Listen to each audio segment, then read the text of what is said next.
Welcome to Wayne's Old Time Radio Page channel. I'm Wayne, your host. These programs are brought to you by support of our listeners. You can give your support at Patreon or PayPal, either one. There's clickable links in the description below. Thanks for your support and enjoy the shows. If you'd like for me to get you a shout out, there's a link to PayPal in the description below. Leave us a donation. We'll get it up here for you. Just tell us who you want it to. You, a friend, a girlfriend, a wife, spouse, whatever. And we'll get it up here. What's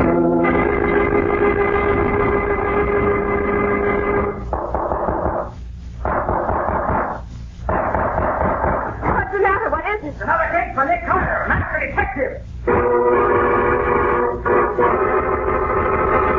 Yes, it's another case for that most famous of all manhunters, the detective whose ability at solving crime is unequaled in the history of detective fiction. Nick Carter, Master Detective. Presented by the three great Lin-X home brighteners.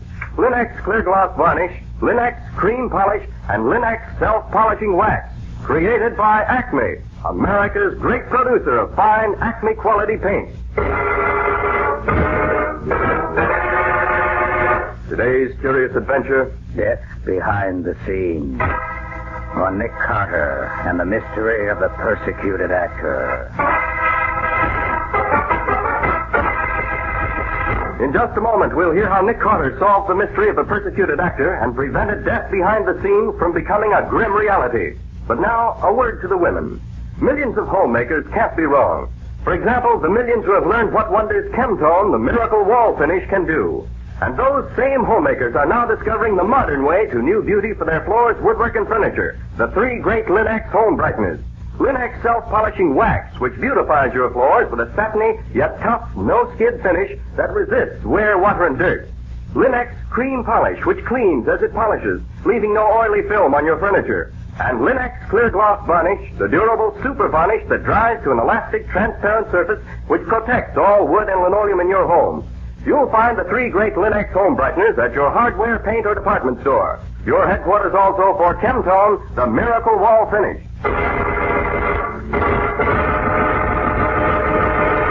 And now for today's mysterious adventure with Nick Carter. As today's story begins, we're backstage at the Republic Theater, where Charles Forrest is directing a rehearsal of his new play, Lord Byron. But it will not be possible for us to live our lives as we want to. We must live for those nearest and dearest to us. You're right, my darling. I see it all now. Nothing that may happen to us can ever change the fact that I love you. Love you with every fiber of my being. Love you with a depth I'd never thought possible. Nothing will ever change that. And I feel the same way, Robert. And I always...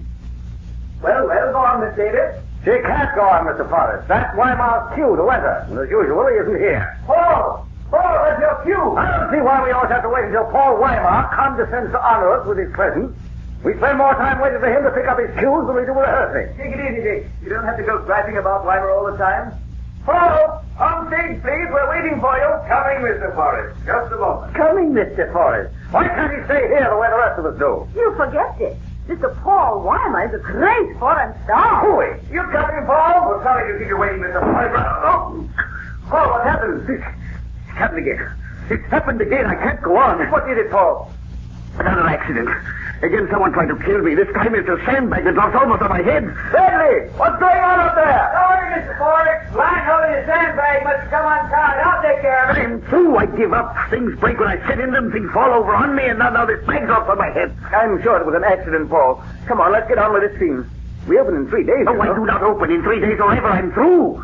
Look, Paul, you can't quit on me now. It's too late. We're almost ready to open. We'll not stay here and get killed. Paul, suppose I get Nick Carter to come down here and find out what's going on. He can stop all these accidents you've been having. Will that satisfy you? You will get the great Nick Carter to make an investigation? I will if you'll stay with me. He'll see that nothing more happens to you. Yes, Mr. Weimar. Mr. Carter will protect... Oh, shut up, Dick. This is serious. Will you get to work if I get Carter down here, Paul?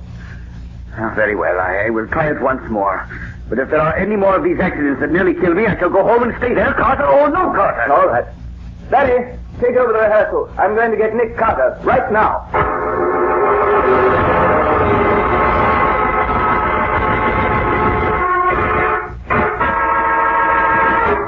You say you're having trouble with your new play for us? I certainly am, Carter. It's supposed to be the life of Lord Byron, the poet.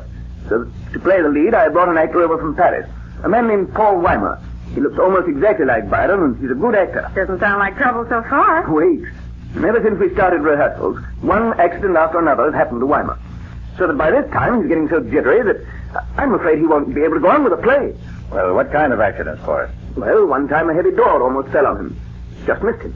Another time, a chair he was sitting in collapsed under him and sent him to the hospital for 3 days with a wrenched back, and so on.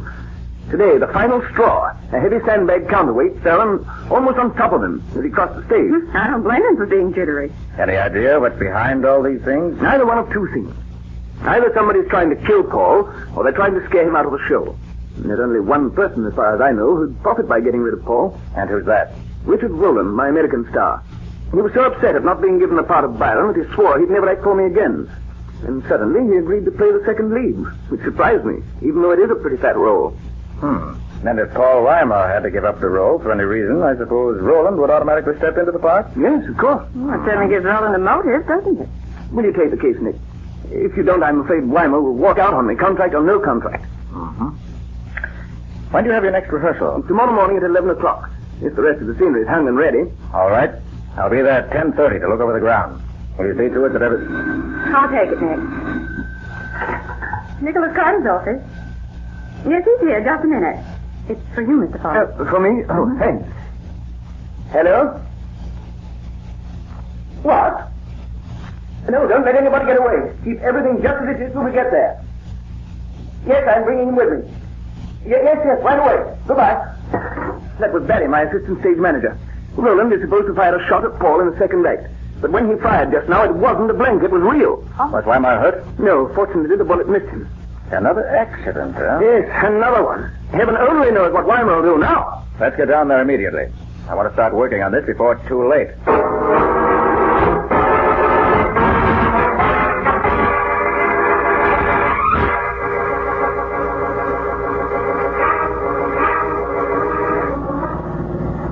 This play you're doing, Mr. Forrest? One of the best-known writers, Bert Lavant. Oh. A very rich man, and a successful playwright. Writes for his own amusement. Didn't I read somewhere that he doesn't smoke or drink and that he never married? That's right. He's a peculiar duck. What? No weaknesses? No. There's a reason for that, Carter. He had a younger brother who went to Paris for training in art. He met a wild crew there, got to drinking and carrying on, and ended up in an insane asylum, where he died a year or two later. Lavant has never touched liquor or tobacco from that day to this.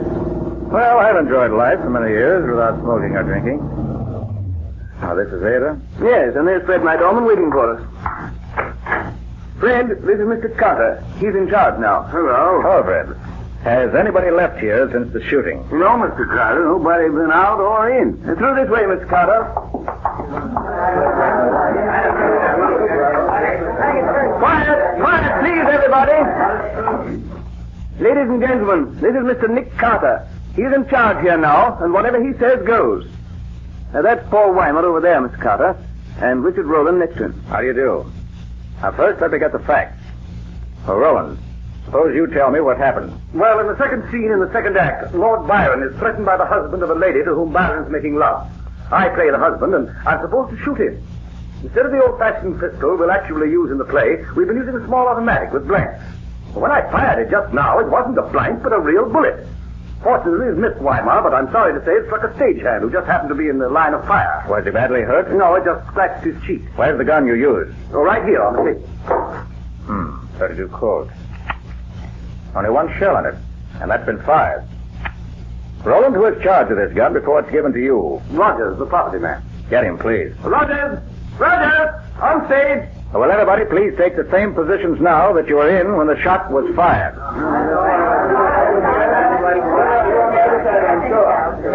This is about the way we were, Mr. Carter. Good. Is everybody here now? Where's Batty? Batty! Right here! I was off stage making a phone call when Roland fired, so I'm staying out of sight now. Okay, stay there for now. Where's the property man? Rogers, where are you? Here I am, Rogers, where were you when the gun was fired? in my property room. What can you tell us about this? Nothing. I loaded the gun, same as usual, with a blank. Anybody see you do it? Sure, Bradley, the stagehand, was with me. Then I left the gun on the table and went out to talk to Fred, the doorman. And while you were gone, someone took out the blank and put in a real bullet. Could be. I wouldn't know. Anybody see anyone near the property room while Rogers was not there? Oh, come on, speak up. Did you see anyone near the gun after it was loaded?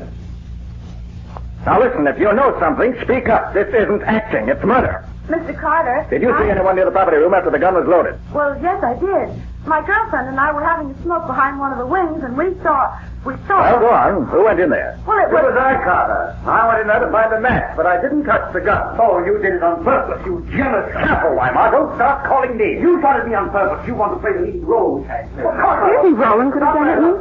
No, it's too obvious, Patsy. Right now, I'd like to have a look at the bullet that was fired from the gun. How could you find it? It could be anywhere in here. Oh, no, it couldn't. Look here. It started from where Roland is standing. Went across the stage to where the stagehand is standing. Must have gone through those two flats behind him and into the wall. Come on. Okay. Now, if we line up Roland at the holes in these flats, we should find... Sure, Nick, there it is. In that big wooden post. Ah, yes. Let me get my tweezers. I'll have that bullet out of there before you can see. That was easy, wasn't it? Betty, look here. This bullet is a 38. The stage gun is a 32. You mean that bullet didn't come from Roland's gun? No, Patsy. Whoever fired this bullet stood off stage and used the sound of Roland's gun to cover his own shot. But that would be murder. Yes, Patsy. Cold-blooded, deliberate murder. How much longer do you want these people, Miss Carter? Oh, they can go. I'm through with them for now. That's all for today, everyone. Tomorrow morning at 11 sharp. Mr. Carter, do you think I'll be safe now? Yes, you're safe enough for now, Ivor. But I suggest you go to your hotel. I'll see you there later. I shall do it. Thank you very much, Mr. Carter. Before you go, Carter, I'd like to have you meet our author. All right, boss. I was either one in the stage box on the other side. Yes, come on over. You'll like him. Mr. Levin, Yes? I'd like you to meet Mr. Nick Carter. Mr. Carter, Mr. Levin. How do you do? Glad to know you. Have you learned anything, Mr. Carter? Yes. The gun Roland used was not the gun that fired the bullet. That I know definitely. What? That means the shooting wasn't an accident? It means if the one who did the shooting had been a better marksman, Weimer would be dead right now. What's your next step, Mr. Carter? I think I'll go back to the office for a while and do a little thinking. Then I'll drop in on Paul Weimar and see what his side of the story is. Shall we have dinner first? An excellent idea, Carter. I'll pick up my coat and hat and be right with you. I left my things in the box I was sitting in. I'll get them and join you in just a minute. I'll see you outside, Nick. I want a part of my nose. All right, Patsy. Let's have a look around while I wait.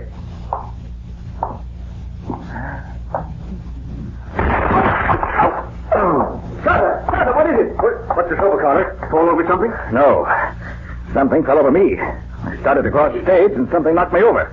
Almost knocked me out. What's going on in here? Mr. Carter's had an accident. Another an accident? That flower pot was on top of that pedestal. For some reason, the whole thing fell over on you. You all right, Carter? Yes, I guess so. But let's get out of here before the roof falls in on us.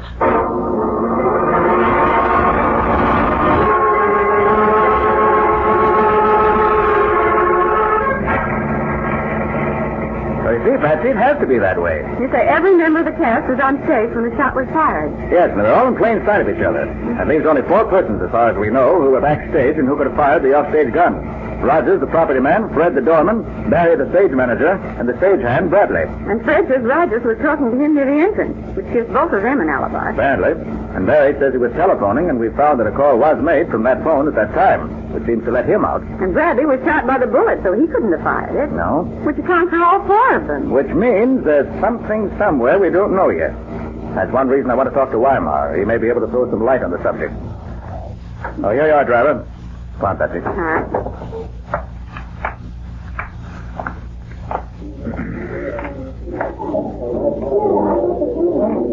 Clark. Paul Weimar is in 279, isn't he? Yes, sir. Who shall I say is calling? Oh, never mind announcing it. We're expected. Well, what's the name, please? You must be announced. The name is Nick Carter, and don't announce it. But it's a rule to announce all guests. We can walk, Patsy. It's only the 2nd floor. Why didn't you want to be announced? Just second nature. They don't know I'm coming to see them. They can't get ready to receive me. I like the element of surprise when I go calling officially. Room 279. That must be right here.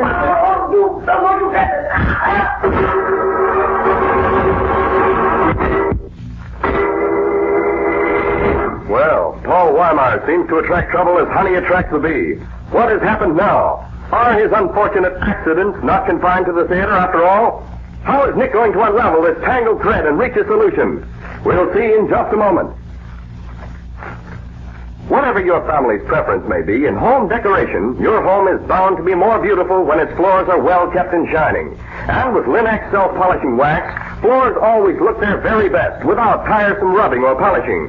Yes, with Linex self-polishing wax, which is simply wiped on, your floors are handsome for a long time because Linex self-polishing wax dries to a rich, satiny finish that really lasts, thanks to its high content of genuine Carnauba wax. And the finish may be renewed wherever and whenever you like, without re-waxing the whole floor. What's more, Linex self-polishing wax is easy to keep lovely, for you whisk surface dirt away in a twinkling with a damp cloth. And Linex self-polishing wax is the anti-skid floor finish, for the underwriters' laboratories have proved by tests that wood, linoleum, and rubber tile floors are actually less slippery after Linex self-polishing wax has been applied. Be sure to ask for Linex, Lin-X, Linex self-polishing wax. You'll find all three great Linex home brighteners and Chemtone, the miracle wall finish, at hardware, paint, and department stores everywhere.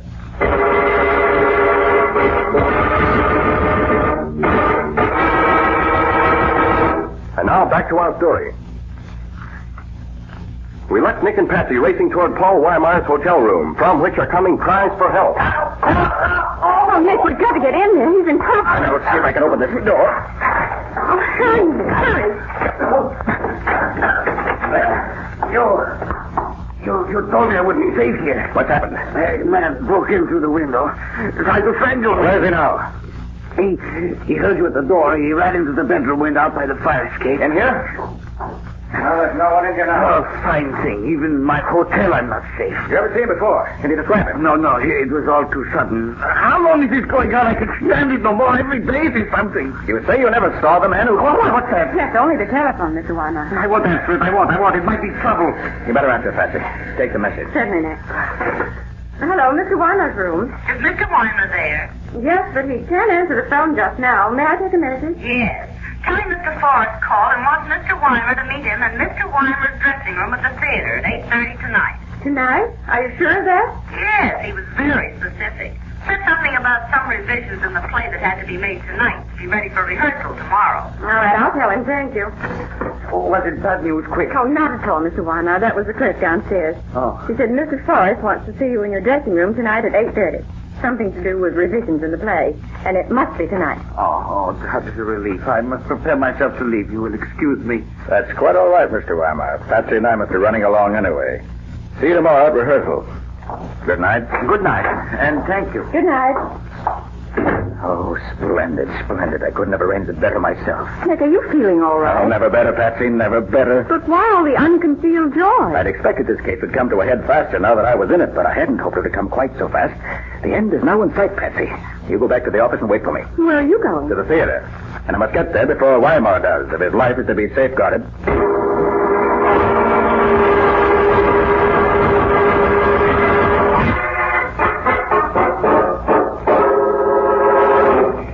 Here you are, driver. Keep the change. Good evening, Mr. Carter. Why, Fred, what are you doing here at this time of night? You have to guard the door 24 hours a day? Well, no, sir. Mr. Forrest said he was expecting some clerks about supper time, but they ain't come yet. Told me to wait for them, and I'm waiting. I see. Good. Oh, has anybody been here recently? I know. Brad was here about a half hour ago, but he only stayed a couple of minutes, long enough to get something he forgot, that's all. Mr. Forrest hasn't come down yet? No, he hasn't. Was he coming back tonight? I understood so, but I may be wrong. Oh, is it okay to go in? I want to have a look at something. Oh, sure thing. You want some light? No, thanks. I have my flash. Okay, watch yourself, though.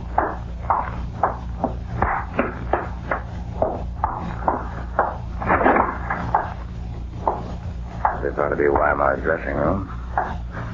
Ah, yes. The cane he was carrying in rehearsal this afternoon. Seems to be no concealed bomb. No booby trap. Okay for now. Nothing to do now but wait until he arrives.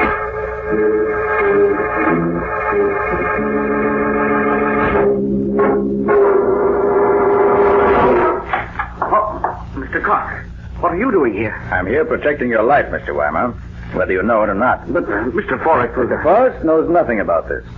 The call you got came from the would-be murderer. He wanted to get you down here so he could finish his job tonight. Finish his job? How? What do you mean? That's what I want you to tell me. Oh, before you touch anything or sit down, look around this dressing room. What do you see that doesn't look natural in here? Not look natural? What do you mean? Oh, anything out of place. Something here that shouldn't be here. Something missing. Oh, I see. Now, oh, yes. Someone has been smoking my cigarettes. I left nearly a fresh pack here, I remember.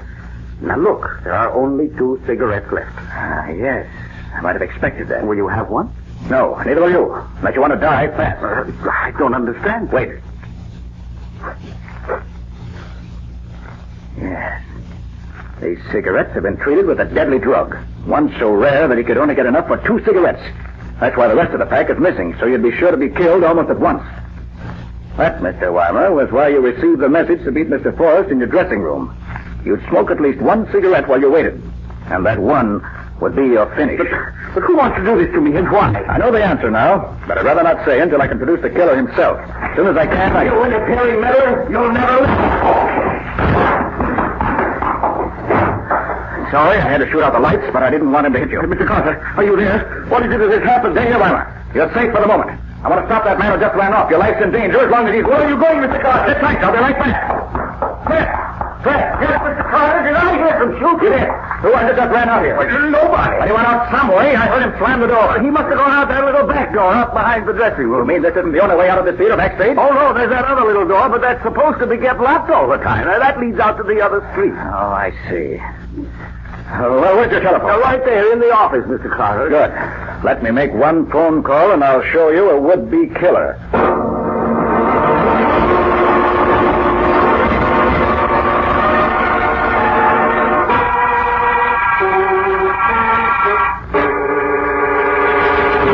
But I tell you, you can't do this to me. Maybe we can't, but we are, so just pipe down. Why won't you tell me what I'm accused of? Because I don't know. I'm acting under orders from... That is, I'm doing what Nick Carter suggests. And Nick's a pretty clever guy, if I do say so. Well, so thanks you just... for those kind words, Riley. Well, where the deuce have you been? We've been waiting here in my office. Yes, I know. I came as soon as I could. I got in a little traffic jam. Well, there he is. We picked him up just as he came in his hotel lobby, just like you said. Now, what do we do with him? He's the man who's been trying to kill Paul Weimer, and who almost succeeded tonight. That's a lie. Is it? What did he have in his pockets, Riley? Oh, well, here it is, Nick. It's the usual stuff. Ah, yes. The usual stuff.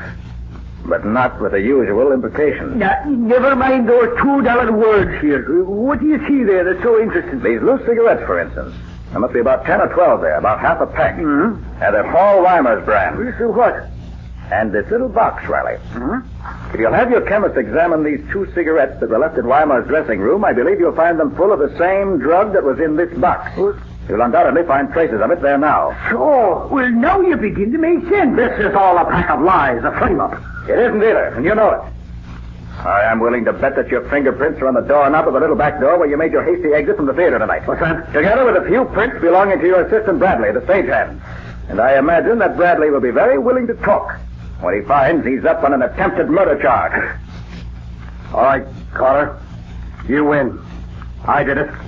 I hate that man, Weimar. But why should you hate him so, Mr. Levant? Because he was the leader of the gang in Paris who helped my brother drink himself into the insane asylum in the grave. He was more to blame than my poor brother, who knew no better. I wrote this play, Lord Byron, just to get him over here where I could work on him. I suggested him to Forrest as the man for the part, and Forrest fell for it. Why didn't you kill him and be done with it? I wanted him to suffer as my brother suffered. But when you got into the case, Carter, I knew I had to finish it up quick or be caught. Bradley let you into the theater tonight through the little back door, didn't he? Yes. And it was Bradley who phoned the message to Weimer to get him to come down to the theater tonight, wasn't it? Yes. And it was Bradley who worked the backstage accidents after you had planned them, wasn't it? Yes. But he thought it was all part of a practical joke. He didn't know I intended to kill him. All right. Watch your language now. The lady present you. I thought everybody'd forgotten about me being over here in the corner. I was just sitting here listening. You fired that shot during the rehearsal, didn't you, Levant? Yes, and I wished I had aimed straighter. How come you hit the stagehand? Pure accident. I didn't even see him until after I'd fired. Well, in a way, it saved us from suspecting he had a hand in these things because it didn't make sense that he should get shot if he was in it. But after a while, when I began to see things the way they were going, I saw it could be nobody but you working with his help. Nick, Yes, Patsy? May I ask a question? Yes, Patsy. One little one. Did you see who shot at Weimar in the theater tonight? No, it was all too fast. And how did you know it was Mr. Levan? Well, even before I got to Weimar's dressing room tonight, I felt quite sure that Levan was guilty. And then when I entered the room and found that it smelled very strongly of that highly scented eau de cologne that Levan uses, I was positive. Oh. By golly, you're right there, Nick. Sure, he smells like a perfume counter at the 5 and dime. Decidedly. That was the first thing I noticed about him when I met him earlier today. That was his only weakness, wasn't it? His excessive use of that scented eau de cologne. Well, maybe so, Patsy, but as far as I'm concerned, attempted murder is also a weakness. One that has to be punished.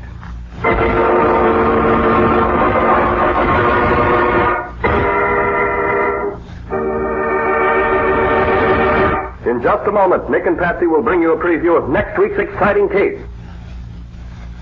You want to take it a little easier? Then listen. Everybody's days are busy. We've all filled our daily schedules full to overflowing, doing our own home front jobs and helping with the all-out effort toward victory in every way we know how.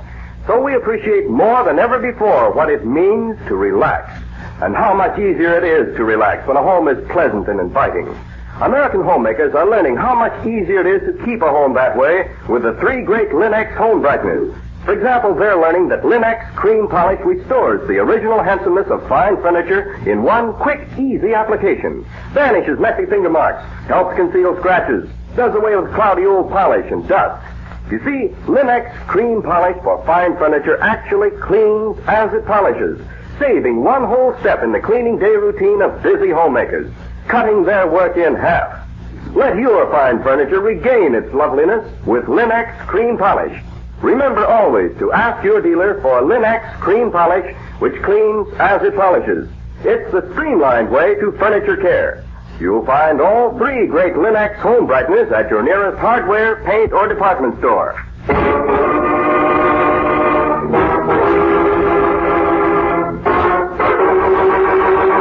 And now let's hear from Nick Carter himself. Well, Nick, what's your story about next week? Next time, Ken, I'm going to tell you about an experience that Patsy and I had in one of the great movie studios. Started out very simply when the studio lost a reference book containing information about all kinds of poisons. You could look in that book and find out just what poisons to use for anything you wanted. It was much too dangerous a book to be at large. The unfortunate part of it was that I was called in too late to save the man whose body we found a few minutes later. No, but we did save the old man, Nick. If it hadn't been for you, he'd certainly have been killed. That's true enough, Patsy. What do you call the story, Nick? I call it Death at the Studio. Or the mystery of the murder book. That's all for now. So long. So long, everybody. And so long to both of you until next week. We'll look forward to seeing you then, same as usual.